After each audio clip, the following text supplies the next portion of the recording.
haunted house. It's my family's house.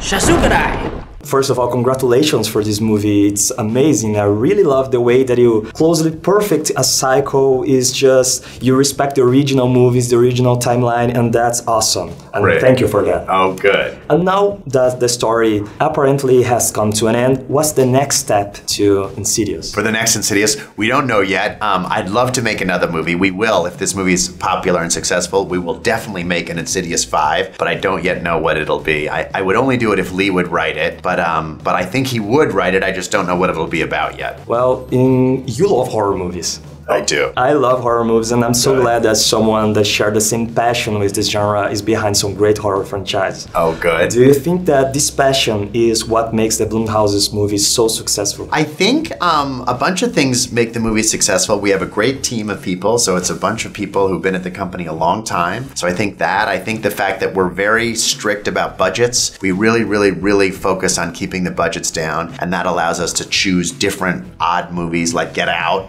movies that wouldn't ordinarily get made, and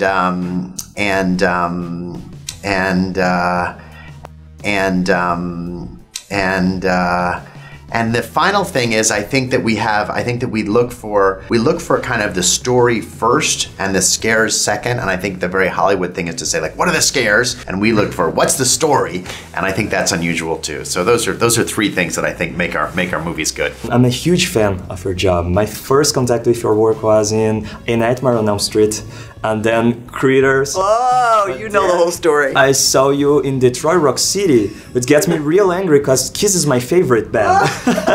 But then I saw you in Boat Trip, and that's a crazy movie. You were my favorite. You were my favorite so far then. If you've seen Boat Trip, you've seen it all. Yeah. And my point is that these are so different movies, different genres, but you still look very comfortable in all the roles. How is that to you? You're just like a chameleon in Hollywood. And how did you balance the horror and the comedy to create Eliz's personality? Oh, what a great way. First of all, thank you for everything you just said, and what a great question. I feel like I'm more of a storyteller than dealing with genre per se. A movie I did for the Farrelly brothers was called Kingpin, and the description of the character was the angriest, ugliest woman that God ever let loose on the planet. That's not you. Right?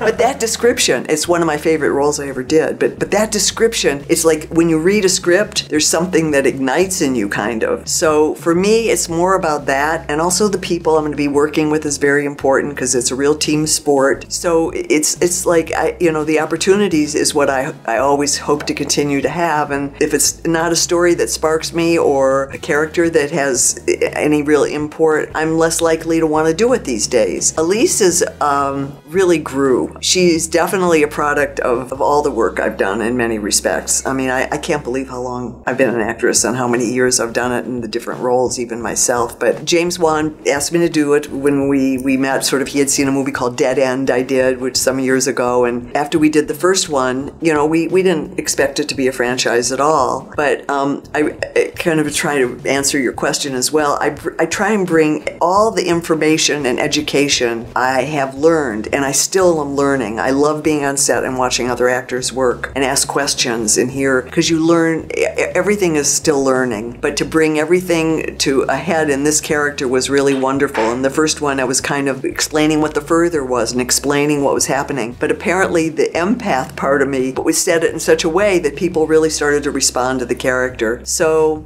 I'm very excited about this fourth one. I think it fills in the picture of who Elise is, and I think I've used a little bit from Nightmare, a little bit from everything I've ever done in this character, and hopefully we'll continue. When I do other projects, it'll also take Elise and put her into that mix too. So I'm just so full of gratitude for the career I have had so far. It's so much fun and kind of bewildering how much I've gotten to do. I'm gonna find it, and I'm gonna finish it.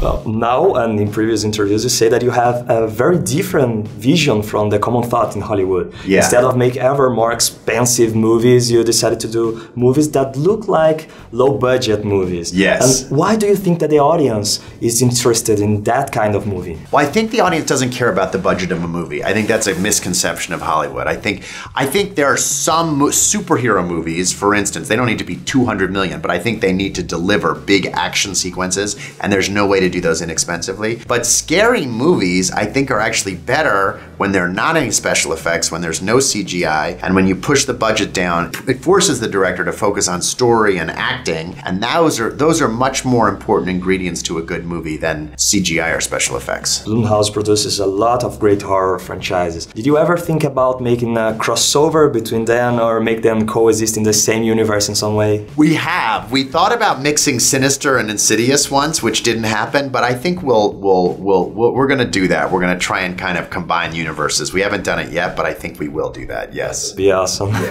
Well, now The Purge is getting its own TV series. Yeah. It will have to expand this universe. Do you have plans to do the same with other franchises, or this is an isolated project? I think it depends on how it goes. I think if the series, we're doing something which hasn't really been done before, which is there's going to be a series on TV at the same time the film, and if it works, we'll do it again with something else. If it doesn't work, we won't, but it's too soon to say. We just don't know how well it's going to work yet.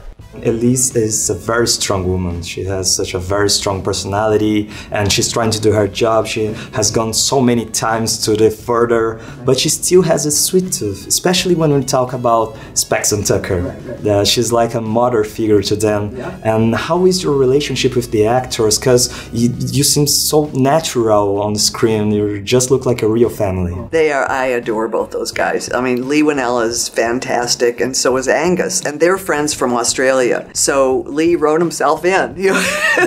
Lee is a fantastic writer, actor, and director. They are good friends, but they became good friends because of the partnership that we all formed together. In the first one, I remember, meeting Lee. I'd actually met Lee because I did a video with him that James Wan directed called Doggy Heaven, where his character dies and they send him to dog heaven by mistake. That is hilarious, by the way. It's worth it. Check it out on YouTube. It's called Doggy Heaven. So we kind of knew each other a bit from that. I had never met Angus, but again, energy is a very palpable thing. So the relationships are real. I mean, that part is. The story is make-believe. To end this evil, I need to go deeper into the further. Thank you, man. Thank you. Nice to meet you. Thank you so much. Great interview, 2 great questions. Thank you for that. I appreciate it. Podemos mudar? No? Podemos.